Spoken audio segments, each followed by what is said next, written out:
టేస్టీగా ఉండే గుత్తి వంకాయ కర్రీ రెసిపీ ఎలా చేయాలో చూద్దామండి. దీనికోసం ఫస్ట్ ఆనియన్, టమాటో, చింతపండు ఇవి రెడీగా పెట్టుకొని ఇంకో బౌల్లో చెక్క, లవంగ, యాలుక్కాయలు, పల్లీలు, నువ్వులు ఇవన్నీ ప్యాన్ రోస్ట్ చేసుకోండి.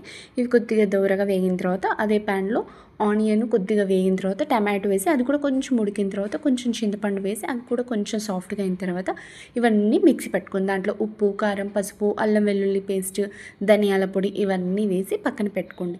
తర్వాత ఒక వంకాయను 4గా కట్ చేసి దాన్ని కూడా కొంచెం ప్యాన్ కొద్దిగా ఆయిల్ వేసి కొంచెం సాఫ్ట్గా ఉడికితే బాగుంటుందండి.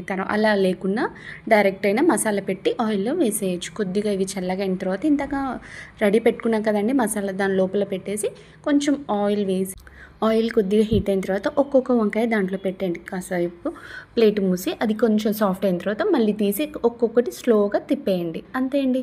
తర్వాత కొంచెం సాఫ్ట్గా మగ్గిన తర్వాత స్టవ్ ఆఫ్ చేయండి. ఎంతో టేస్టీగా ఉండే గుత్తి వంకాయ మసాలా కర్రీ రెసిపీ. వైట్ రైస్లో టేస్ట్ సూపర్ అండి.